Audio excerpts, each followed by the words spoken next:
Hello, and welcome for the second time to the Secure Cloudcast. I'm Mike Foster, and I'm joined by my co-host, Kim Carlos, the one and Hey, only. hey, hey, We hey. have a great lineup for you today. I know we're going to be talking about KubeCon, we're going to be talking about StackRox, and we have the one and only Emmy Eide here to chat more about supply chain security. Kim, what else are we chatting about today? We're going to talk about some updates that we've had for ACS and also OpenShift 4.11. And I'll give you some links and stuff to be able to read further on those things. And for those just joining, maybe for the first time, because this is only the second show in many that we have coming up, I'm Mike Foster. I'm a StackRox community lead, as well as a principal marketing manager here at Red Hat. I came over to Red Hat during the StackRox acquisition. And so any questions, StackRox, Kubernetes security related, throw them in the chat. I'll answer as best I can. And if not, I'd love to see you in the community Slack channel. Kim, a little bit of background on you for the people watching. Yeah. So my name's Kim Carlos, if you didn't watch last time. I have a background in security, especially over the last 7 years. I've worked in several different areas, from vulnerability management to threat intelligence to risk management, lots of different things. And so most recently, I've joined here at Red Hat to focus on the OpenShift solutions and how they relate to security use cases. Awesome. Yeah, we've been partners in crime for what, 9 months now? 10 months? Yeah, sounds about right. Yeah, it's been a ton of fun. Yeah. As always, so this is the second show. You can check out the recordings on YouTube. We are the third Tuesday of every month, 2 p.m. Eastern, that we go live. And so yeah, we'll see you next month. Hopefully, right before KubeCon, I think is what we have slotted for next month. Without further ado, though, should we kick it off with the general news? Yeah, let's do. All right. I think for the first thing, we're talking about ACS, right? So the latest release of Advanced Cluster Security, which is the downstream project of StackRox. And we have a new dashboard for you in 3.71 that, well, I know that a couple PMs definitely want to show you, but I'll put it in here for the crew and hopefully zoom in so you can see it. If you're new to ACS, anyways, this is what you're going to see when you first walk in. I have a very vulnerable cluster. And luckily now we can just sort through all of the plethora of security info extremely quickly. When we have multi-cluster deployments, we can click in and see violations. We can sort by our specific clusters, by our namespaces, and that just helps filter at a top level extremely quickly. Again, if you want to test it out or actually talk to the PMs directly, the Slack channel for StackRox, #StackRox, the CNCF Workspace is the best place to get it. There's like, I think, 400 or 500 people, some ex solutions architects from StackRox that are in there as well to help you with all your questions and get started. And then a couple other things, just some default policies and the ability to set eBPF as the default module for the collector as the updates. And 3.72 should be coming out soon. Look forward to that announcement, hopefully next month. So from an ACS standpoint, that's all I have. Kim, I know you had some announcements for us. What's next? Yeah, so we had OpenShift since our last show 4.11 launch. And so we've made some specific security enhancements, and one of them is around supply chain security capabilities, which is something we're going to talk about today. Not necessarily the capabilities, but kind of how Red Hat handles things.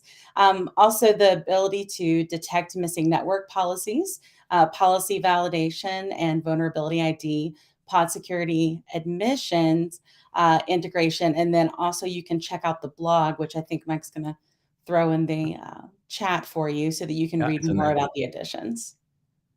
Perfect. Cool. And then from the open source side, because I like to plug StackRox all the time, we have Hacktober coming up. So StackRox is always looking for upstream contributions. And Hacktober, basically all month, there's a bunch of issues getting opened. You can comment on them. We're looking for people to be involved, and we're going to send a bunch of StackRox gear your way if you can. Also, we have StackRox community meetings the second Tuesday at 12 p.m. Eastern, and you can find all this information at stackrox.io if you want to know more. Kim, do you have any KubeCon announcements? I don't want to hog all the announcement airtime. Well, I'm just going to say that there will be some cool announcements. I guess can't quite share that just yet, but nope, we will be there. So be sure to come by. And for those who are new, KubeCon's in Detroit this year, 24th to the 28th. There are always the co-located days, right? So Monday, Tuesday tends to be the day zero days. There's things like the eBPF day, Cloud Native Security Con. There's the Supply Chain Security Con now. So I'll be talking at that one. If anybody's around and interested, come and find me and ping me. And anyways, it'd be really nice to see people for the first time in 2 years. It's my first KubeCon, so I'm very excited. And then OpenShift Commons as well is on the Tuesday right before KubeCon kicks off. That's it for general updates. There's a lot of updates, very fast. Yeah, zip zip. And so we're very excited to bring on the second guest that we've had and really continuing that supply chain security conversation. Emmy Eide, welcome to the show. Welcome. Hi. Hey. So actually, let's just let you give a little elevator pitch, your background, what you do, and then we have a bunch of questions we're going to grill you with. Great. So I'm Emmy Eide. I'm the senior manager for the supply chain security group at Red Hat. So my job is I lead the group that's responsible for securing the systems that surround the building of our offerings.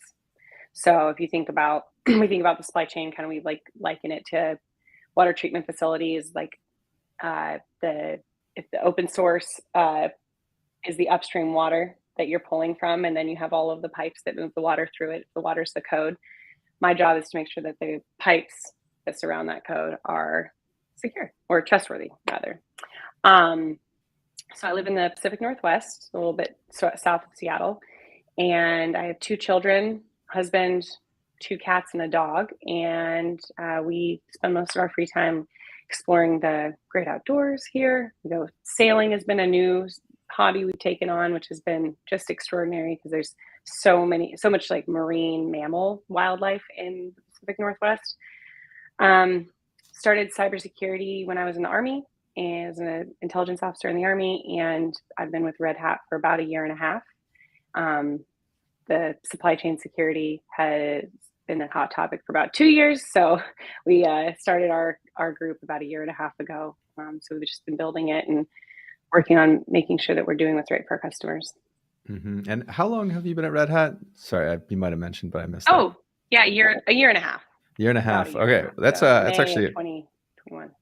Oh, very cool. I was going to say that's a great segue because we were just talking to Kirsten Newcomer in the last session, and I think she outpaces all of us at 4 or 6 years or something like that. 4 or 6, yeah. Yeah, something. It's pretty there. low. In product security, most of the folks have been there for we had 20 years for a lot of folks, and yeah, we have a lot of folks that have been there for over 10 at a minimum. So I'm still the new kid on the block. Yeah. Yeah. Well, I think it's a welcome to all of us, or we'll just we'll say that at least. So in the recent episode, we were talking with Kirsten just about struggles in supply chain security, let's say upcoming news, why decisions were made in the past, what's coming down the pipe. I guess we can probably start off, since you are looking at Red Hat specifically, how does Red Hat approach supply chain security? I'll leave it open-ended and let you fill that in because I know it's a very broad topic. Very broad, but it's good. It's exciting. I really enjoy talking about it. So I think I think about it as us approaching it from kind of 2 directions. One of them is how I think a lot of people think about software supply chains as hardening. So hardening the infrastructure and the systems that you're creating, manipulating, storing your code on. We do a lot with that. There's some industry standards that show best practices. We make sure we follow those just to make sure that we're not trying to come up with our own idea of what secure means. There's SSDF, which is the Secure Development Framework, and that was created by NIST. There's there's CIS, there's Salsa, which I can talk about it more, which is supply chain levels for software artifacts. And so there's all of these frameworks that we can implement with how we're doing our software, how we're implementing a software supply chain. And then there's the other side of it too, which is kind of the premise of baking security in, which is really where SSDF kind of comes into play. And that's making sure that the developers are kind of approaching it from the other direction. So are the developers, do they know that they're using systems that meet certain criteria, and then can they attest to it?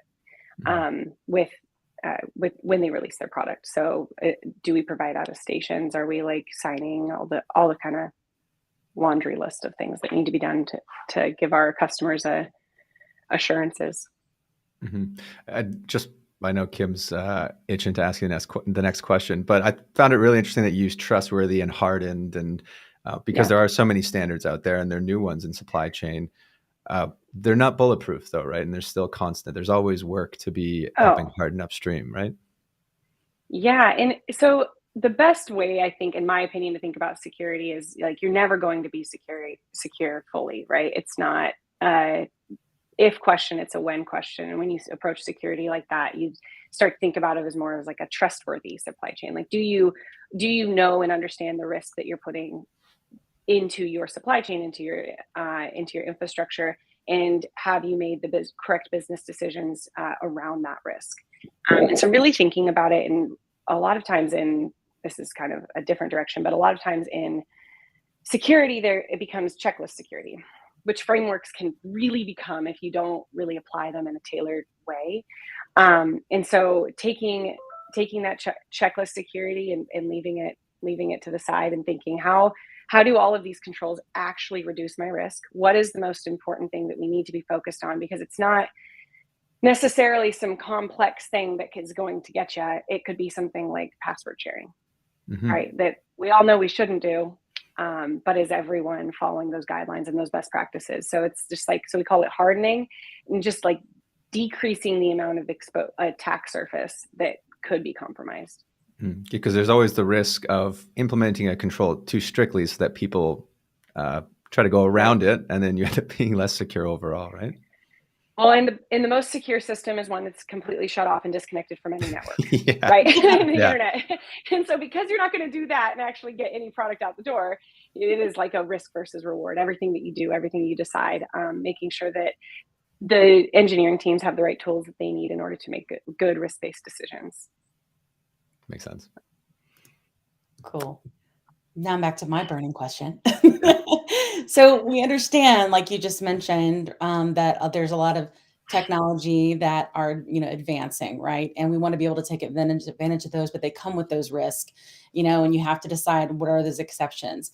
But I'd love for you to explain to us a little bit more about how Red Hat can really help harden, or how we go about hardening pipelines. So, one of the big things that we make sure we do is we do security assessments on our entire supply chain. So we make sure that we at least know the risk, right? That's something that it takes a lot of effort and a lot of time to do good security risk assessments on any piece of tool or infrastructure, especially if you build it in-house. A lot of times, if you do use third party, you can rely on them to provide you with a risk assessment, but it's also going to depend on how you're implementing that tool. So someone using a Red Hat product we could hand them like, hey, here's our risk assessment for it, but it really depends on how you're implementing it and like what you might be circumventing. Like if we have something set up by default and you're circumventing it to make it easier, that's going to maybe change your risk level. So that's something we align those with kind of those industry best practices and those frameworks that I was talking to you about. And then another thing is making sure that we have those tailored solutions to each system. So I could sit there and as a security professional, I say like it's a security pedestal, right? Like we sit on security pedestals sometimes and we say, everyone go ahead and implement, security control X. And then every single system owner has to figure out how to implement it. And it might not be appropriate. It might not be, they might need some extra work to be done on my side in order for it to actually take place. They might need IT to get involved.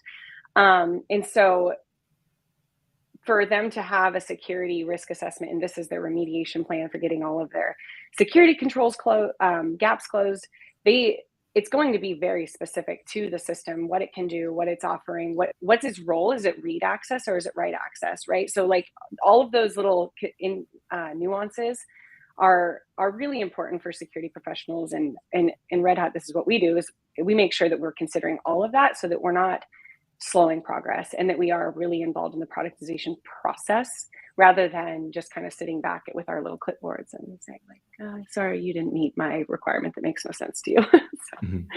Yeah, I don't envy that at all because I talk about the same story, but just specific to ACS and Kubernetes clusters, and that's a challenge in and of itself, right? You want to implement one policy at a cluster level, and then all of a sudden you get a bunch of development teams like, wait, why is my image? Why can't I deploy this container?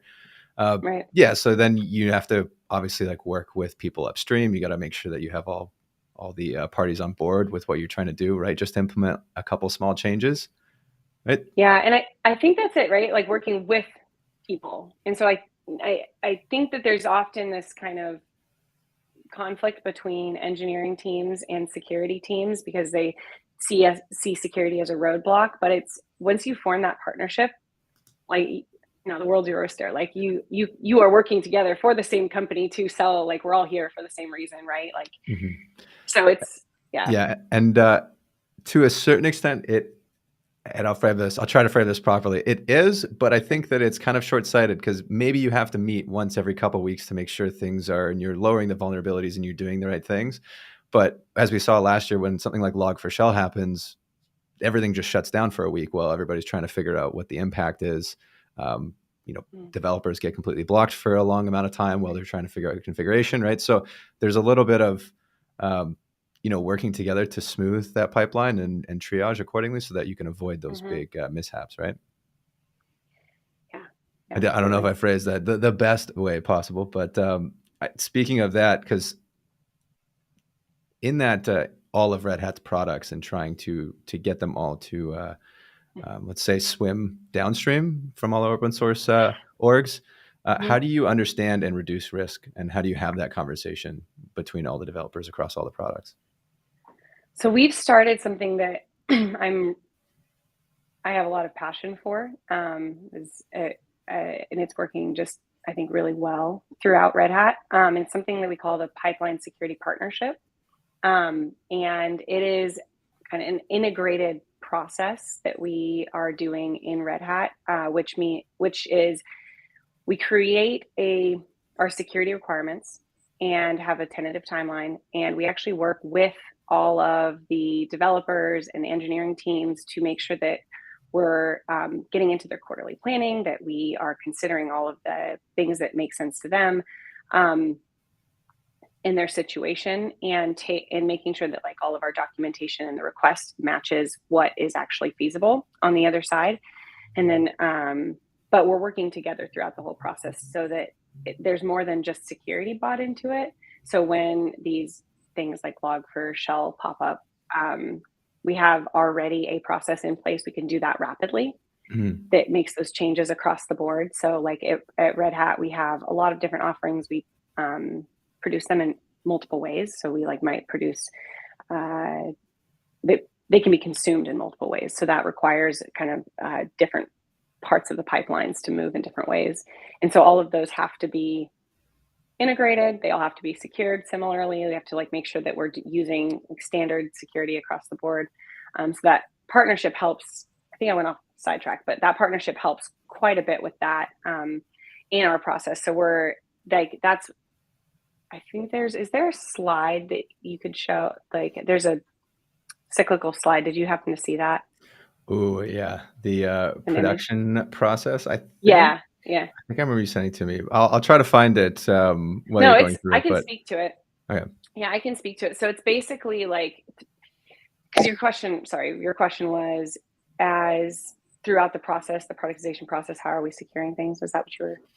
Yeah, and how do you reduce risk, right? Because you have that feedback loop, and so if something big happens, you obviously triage it, but then there's always the day-to-days and minor changes, and it's a big portfolio, so you have to be selective.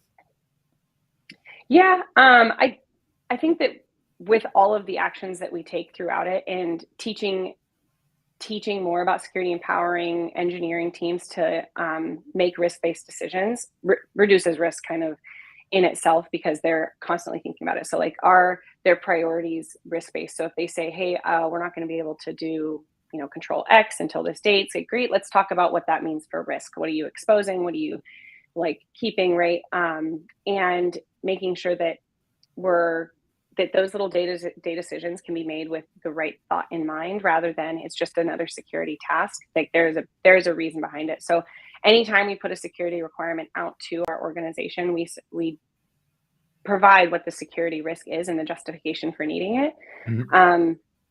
We have a little bit of an advantage in the supply chain area because there's constantly more supply chain like acts happening. So it does provide quite a bit of fodder for like being able to say like, hey, we don't want to end up in that situation, and we don't. Mhm.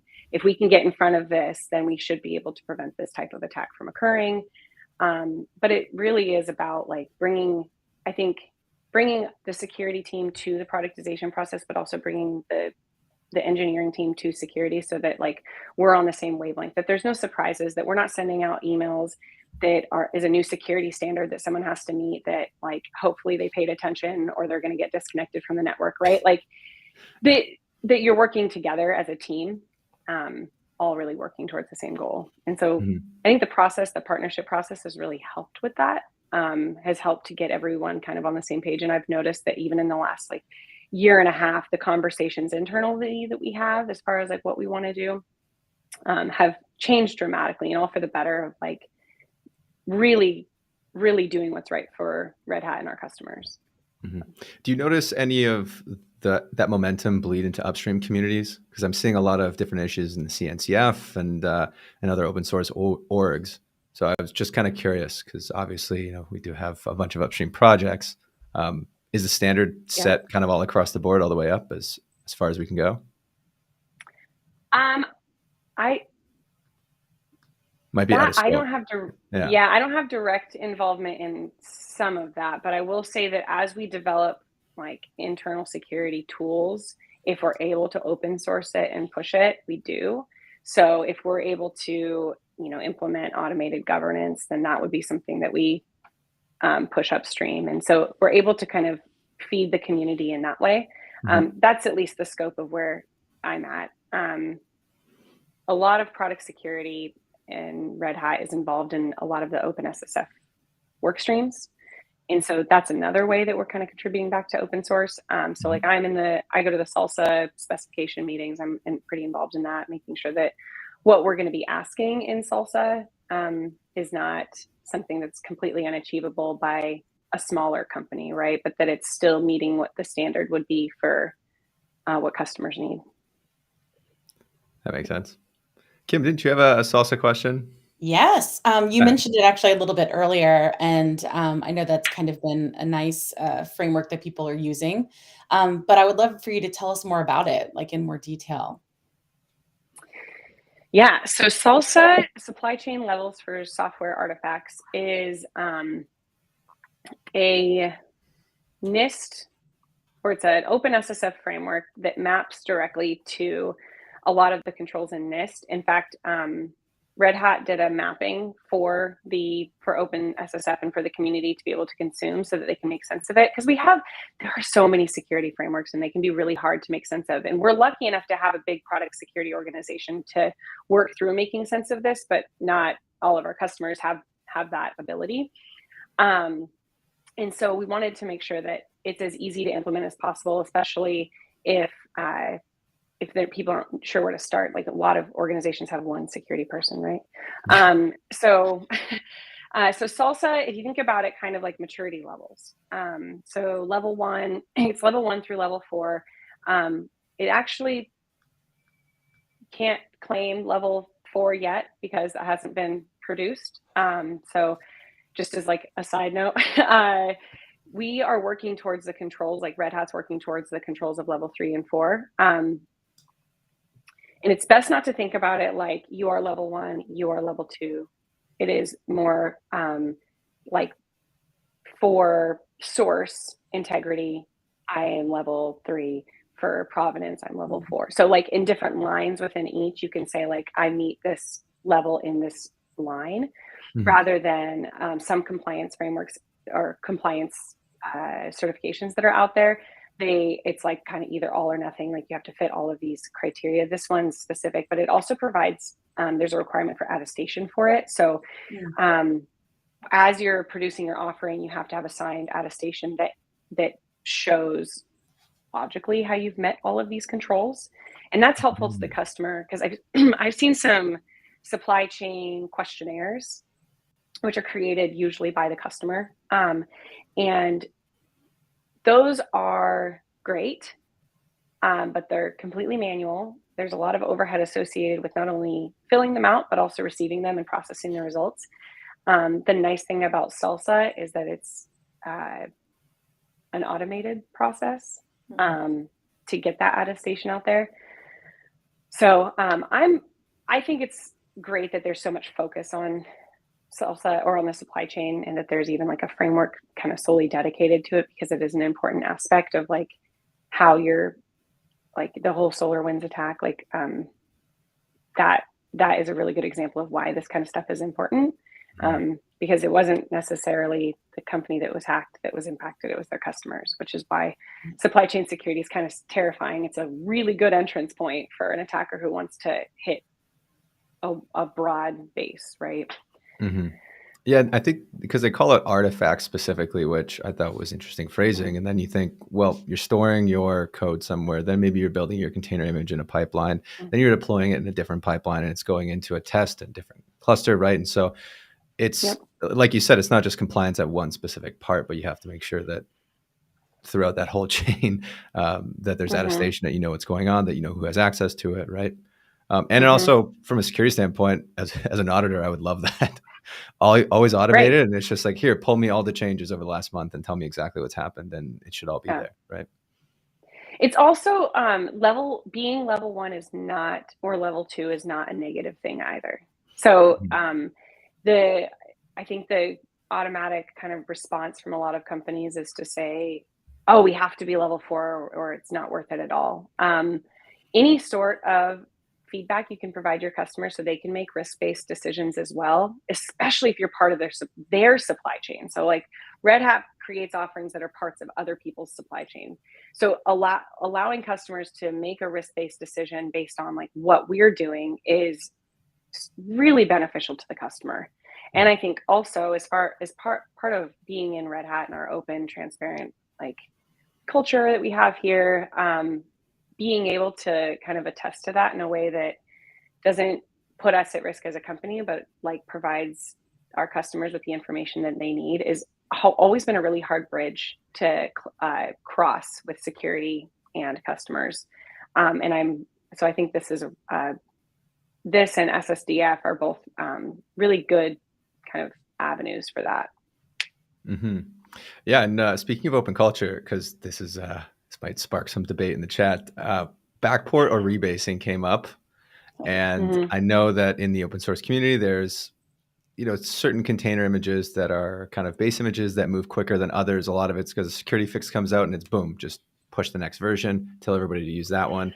Kind of curious what your opinion is on well, first maybe differentiate it for anybody watching, and then give us your thoughts. So backporting is when you apply a security fix to an existing version. A lot of customers don't see that security fix. It just kind of happens. Really end users. It's not something that we would experience as end users typically, like on our local computer or phone or whatever it might be. The one we experience the most is rebasing, which is when to get the security fix, you have to update the version. But a lot of times companies at the same time that they're working on new features and fun things for customers, a new security advisory comes in and they have to update at the same time, so they pair them. But what can happen is incompatibilities with your infrastructure. So while that's fine and dandy for a piece of software that doesn't have a lot of dependencies on it, it kind of operates independently.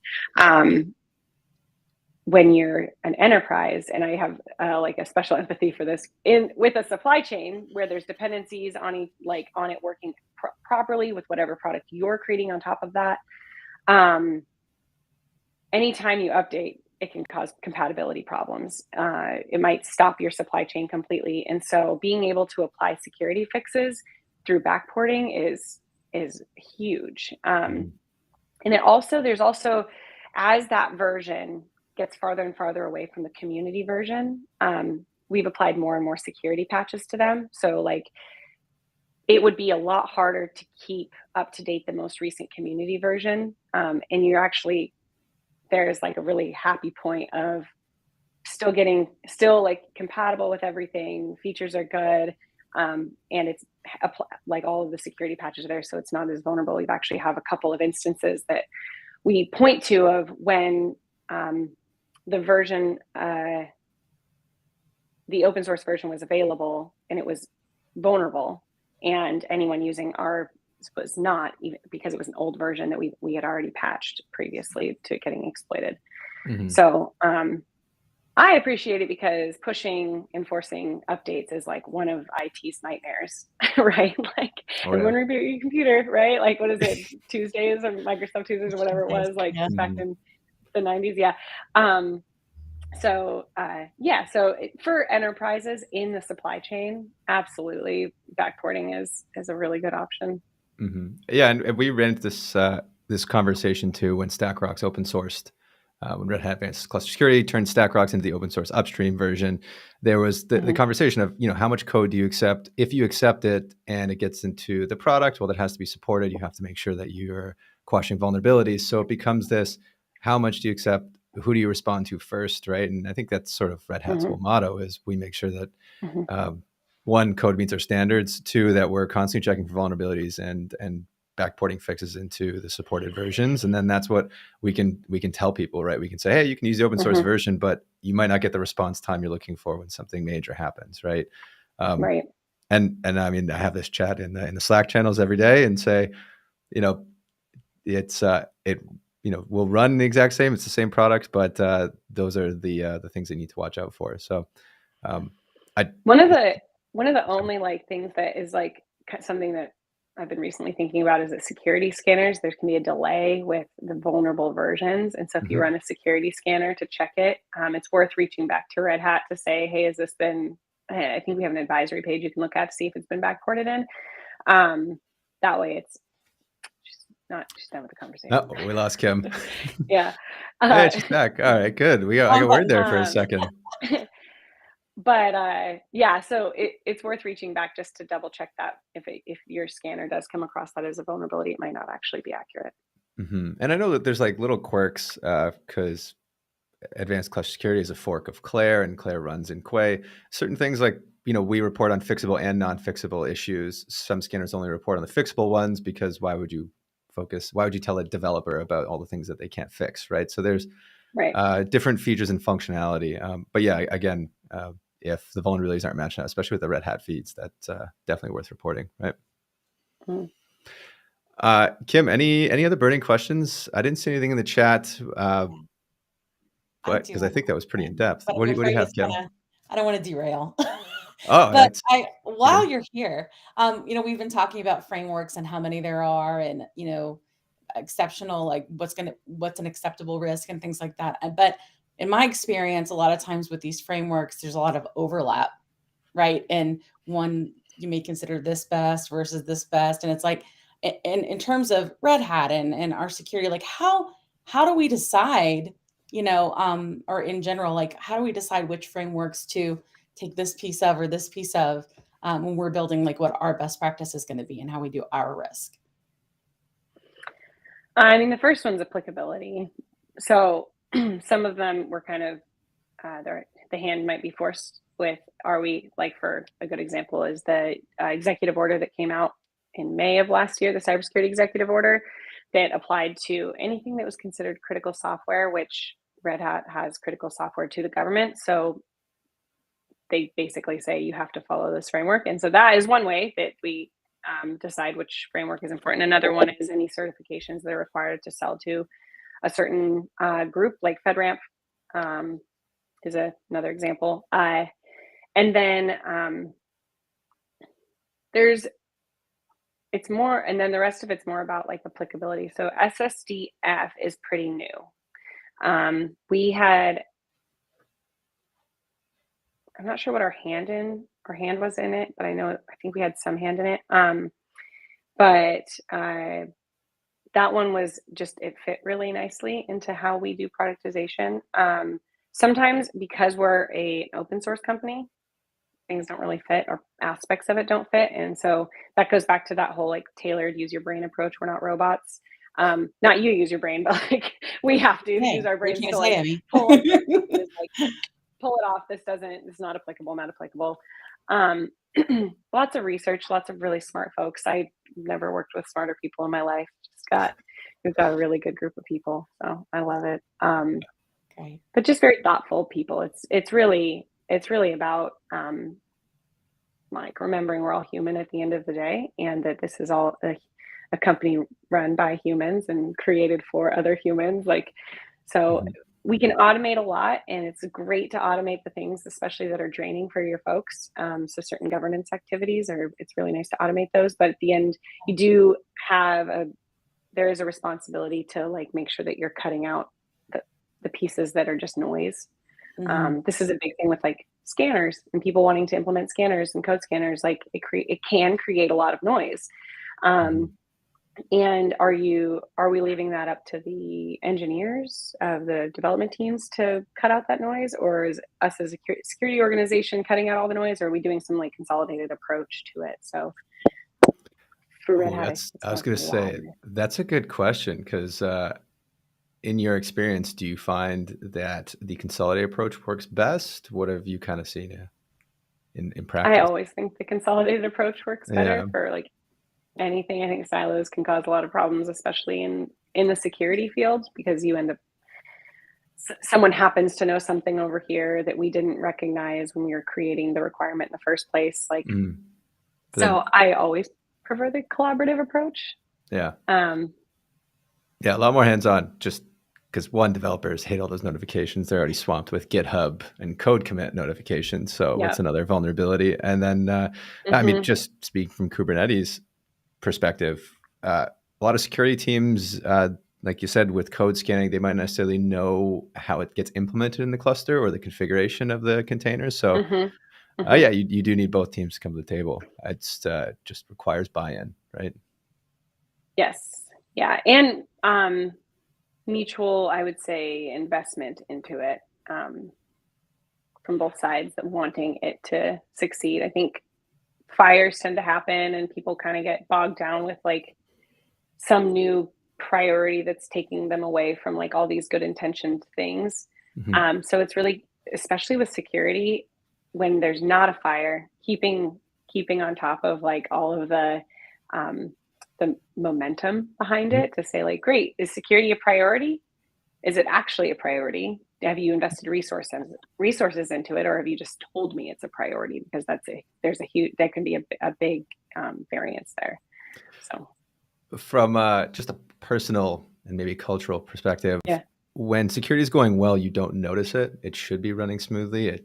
How do Huh. you keep yourself motivated? Like when things are running smoothly and you're like, oh, okay, things are going great. How do you like, you know, or I will let you Check it know out. when there's okay, a all point in right. Well, time where we pick, like, no, I don't know, I really enjoy security stuff. So it like fascinates me all the different ways that you can,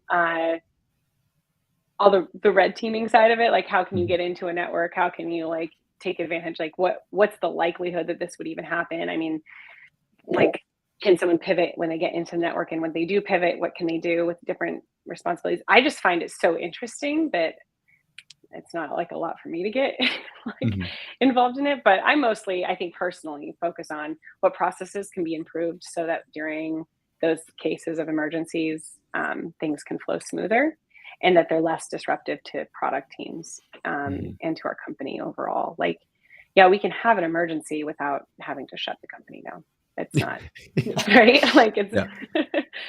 it's just part of it. Like, we know that emergencies will happen. We know that fires will happen. We know security events will happen. And how can we respond in a way that is organized and good for everybody, good for the company, good for our customers? Cool. Cool. Yeah, Kim, any last thoughts? I am exhausted on Yes. my personal questions. Oh, yeah? Yes. All right. So I'm curious because you're talking about kind of, best practices and things running smoothly and ways to do things. But you mentioned specifically with silos and how dangerous those can be. And it seems Mm-hmm. like I would say over the past, I don't know, 10 years in general, but like I would say the last 5 years and even over the past 2 years, with so many things going virtual seemingly overnight, it's easier, I think, to have those silos, but more important than ever than not just to collaborate, but also for everybody to take on kind of this joint accountability for security. No matter what it is you do, it plays a role. And I think that Red Hat does that. At least that's what I've seen. And I'm just curious to your take on it.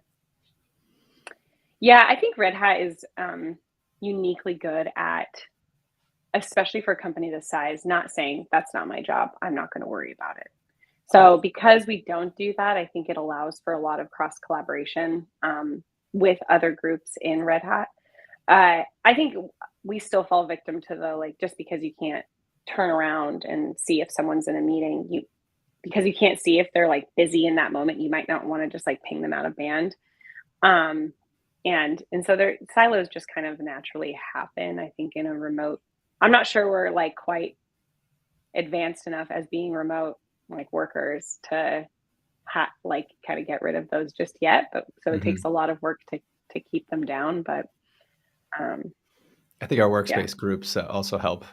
Some of the blasts that go out asking for help are always they're always welcome. Yeah, I think the amount, it really, I think, goes to also the amount of vulnerability that anyone on a team might have, be able to show, kind of to say hey, I don't understand what this is. I need help with it.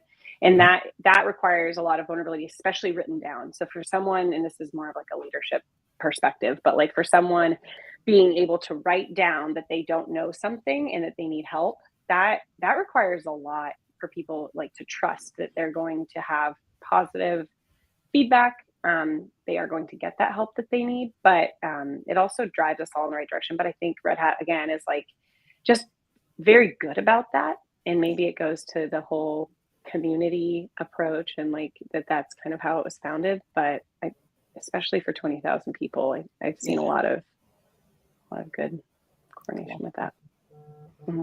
Very cool. All right, I won't ask any more questions. I was going to say, you keep it going. I think somebody's getting buzzed. I heard that anyways. Yeah, so no other questions in the chat. I didn't see. Emmy, is there any specific resources you want to give a shout out to for any of our watchers? I put the Salsa chat in. I put the 411 blog in. SSDF, I think, was another one that you gave a shout out to. Yeah, SSDF, I don't have the link offhand. It's a NIST framework, so you'll find it on the NIST website. Another one is our security blogs that we do. So product security in Red Hat puts out blogs, and on a variety of different topics. My team's putting out blogs as well. They're all there to be informative and open and transparent with our customers, and they're there for the internet to see and critique, which is really fun. But hopefully it's informative, just kind of understand the approach we're taking at Red Hat as well. Awesome. Yeah. That's all I had, Kim. Are you No, I promise I won't ask any more questions. It's just you were here and you know so many things. It's just great to have you. Yeah, this is awesome. Until next Thursday, next month? I gotta find the exact date, but the third Tuesday, of next month, we'll be back, Secure Cloudcast. And if you follow along in the calendar, it'll show up as well. And if you're on YouTube, just hit the little notification bell and you'll get a ping from us. I'm leaving it up to Kim. You can sign us off. All so right. Any last words? Hasta la pasta. We'll see you next month. I love it. Awesome. Thank you, Emmy. Take care. All right. Thanks. Bye.